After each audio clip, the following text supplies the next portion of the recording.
Konnichiwa minasan, for today's video, this is a day in my life as a 24-year-old stay-at-home mom living in Japan. Today is September 28, 2024, Saturday. Ngayon ko nga isa-surprise yung isa sa kaibigan namin na si Gia. Actually, kahapon talaga yung birthday niya, September 27. Tapos, hindi ko siya binate. Para alam mo yun, magtampo siya na hindi ko siya binate. Tapos, ngayong araw, kung hindi sila pupunta ng bahay, ay balak namin kami ang pumunta sa bahay nila. Para makasiguro na nasa bahay sila, ay tinanong ko muna siya kung kailan sila pupunta ng bahay. Kasi may kukunin din sila sa bahay kasi binilhan namin siya ng pasalubong na nagpunta kami ng Ishikawa Ken. Yung sinabi niya nga na ngayon nga daw sila pupunta ng bahay, ay nag-decorate na lang din ako kakaunti. At yung happy birthday na yan, ay banner nga ni Ethan nung birthday niya. Hindi ko kasi tinapon at alam ko mapapakinabangan pa. Alam ko kasi na may sunod pang magbe-birthday. Pagkatapos nga ng birthday ni Gia, ang sunod naman na may birthday ay si Ate Janine. Anyways, nag-vacuum na nga rin ako ng bahay. Sobrang nagustuhan ko nga rin pala tong vacuum na to. Dala nga pala namin to galing sa Ishikawa Ken, bigay ni Mama. Sakto nga bibili kami ng vacuum. Meron nga silang available na isa. Nagpalobon na nga rin pala ako ng balloons kakaunti para may konting design dito sa bahay. Marami nga ako ditong extra na pang party balloons. Mga sobrang gamit nga lang din to.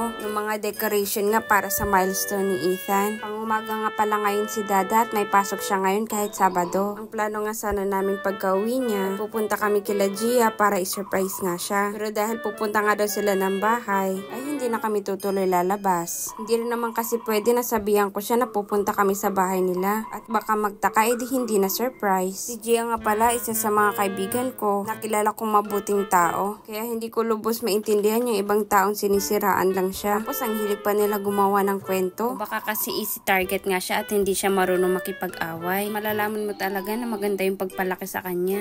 Yung feeling na pinalaki siya ng puno ng pagmamahal. At love na love siya ng mama niya. Minsan naiinggit nga ako na ganun yung relationship nila ng mama niya. Araw-araw siyang tinatawagan para kamustahin. O diba, sobrang sweet. At dahil wala na nga rin pala akong time magluto para sa ulam namin sa dinner, ay nagluto na lang ako ng pancit canton. Tapos sinamahan ko na lang ng boiled egg. Sakto din naman kahapon gumawa nga ako ng macaroni. Dagdag handa na rin para dito sa birthday ni Gia. Kaya na nga pala ako umorder ng cake. Sila rin siya sa mga kaibigan ko. Pero bento cake lang yung in-order ko at hindi rin naman maubos pag malaki nga yung binili ko. Happy birthday! Thank you!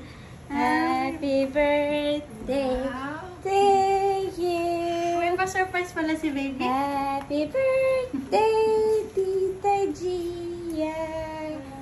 Happy birthday to you!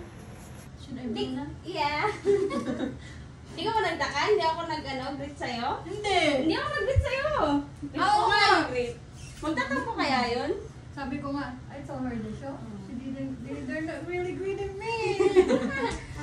At sa wakas, naging successful nga yung surprise. At ubi flavor nga pala yung in-order kong bento cake. Fast forward, ito na nga, pinatulog ko na si Ethan. 8 pa nga lang din to ng gabi. Pag napatulog ko na siya, yun naman yung time ko mag-edit para sa i-upload ko bukas. Ipamimigay ko nga tong iPhone 7 na to at nasa comment section nga yung rules kung sino pagbibigyan ko nito. Bala ko rin papalitan ng bagong battery para mas matagal nyo nga magamit. That's for today's video. Thank you for watching. Matane!